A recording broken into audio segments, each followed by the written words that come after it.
So this next category we have holds kind of a special place in my heart because if I was ever to aspire to get nominated or win an Academy Award, God willing, it would be this one. So it's Best Original Screenplay, and the nominees are Birdman, Alejandro Gonzalez Inarritu, Nicolas Chacabon, Alexander Dinelares Jr., and Armando Bo. Boyhood, Richard Linklater. Foxcatcher, E. Max Fry, and Dan Futterman. The Grand Budapest Hotel, Wes Anderson and Hugo Guinness. And Nightcrawler, Dan Gilroy.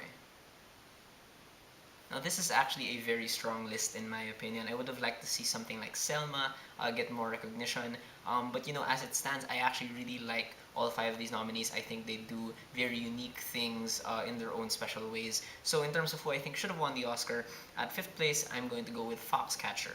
And if you haven't seen this movie, the story of Foxcatcher is just incredibly sad and deeply, deeply disturbing, depressing.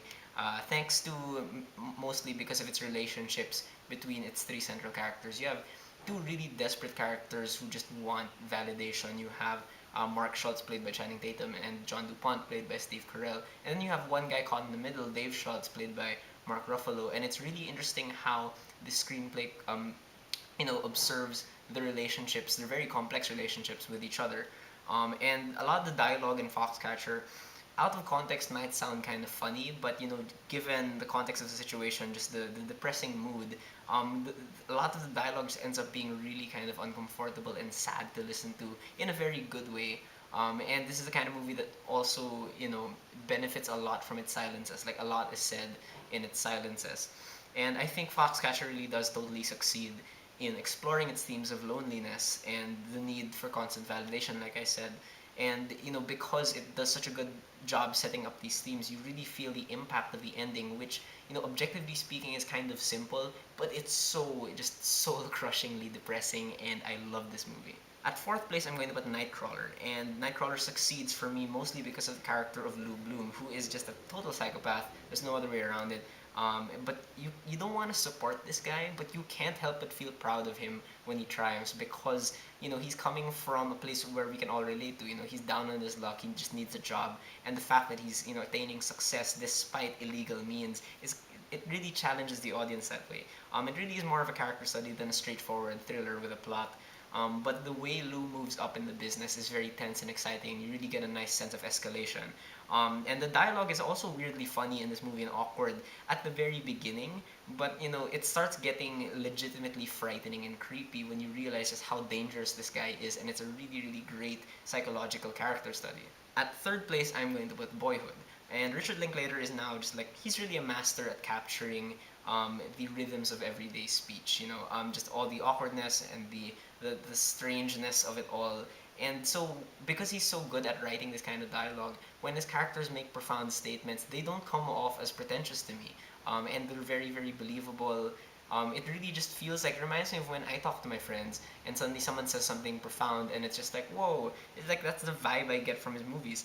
And what I love about Boyhood is that Richard Linklater's decision to really keep the story as uneventful as possible really pays off in spades. Like I've said this before many times, but for me, Boyhood is not about the milestones in life like most coming of age stories. It's about the tiny moments in between the milestones that really still contribute to who we really are as people. And I think that's a fantastic message, the beauty in the little things and the forgotten moments. And it's funny how a lot of people seem to hate Mason, but for me, he's one of the most realistic teenagers I've ever seen put on film. He reminds me of Holden Caulfield from The Catcher in the Rye. And because people complain that he's too emo or he's too selfish or whatever, but that's what we were like as teenagers. I mean, I love the fact that he went with that. And I think the characters, the mom and dad as well, are very, very simple, but they're very emotionally complex as well. So you really get to get invested in them as the movie goes on. At second place, I'm going to put The Grand Budapest Hotel, and there's really a sophistication and dignity to every line of dialogue in this movie, like most Wes Anderson movies, but here it just seems amped up to 11. And the dialogue really is, for me, simultaneously like dramatic and comedic and nostalgic also at the same time. So, Wes Anderson doesn't necessarily have to switch tone in this movie because he's always in this perfect balance between drama and comedy. And the plot of The Grand Budapest Hotel is very zany, but it's always engaging. But for me, this movie is less about its plot than it is about the world it builds and the characters that inhabit it and the culture of this world. It's always really, really interesting. But the thing that really makes it work is the friendship between M. Gustav, played by Ray Fiennes, and Zero, played by Tony Revolori. I think the relationship is really key to understanding like the message of this film, which to me is how time changes places and the people who inhabit them. But at number one, I'm going to put Birdman. And the great thing for me about Birdman is just how many themes it tackles at the same time. And I get that this is kind of divisive. Like I know some people think that Birdman's screenplay is just a bit too much and too chaotic, but I actually like the chaos. I think it really works for this kind of story. This movie just tackles everything from celebrity culture to the film industry to the theater industry, to just overall feelings of self-worth. And again, just like Foxcatcher, like the constant need for validation. I really think that the way this movie tackles all these themes really works because the themes just kind of float in and out of the movie. One second you're talking about one thing, another second you're talking about another thing. I think it really works because it meshes well with the chaotic lifestyle of these characters working in this theater place.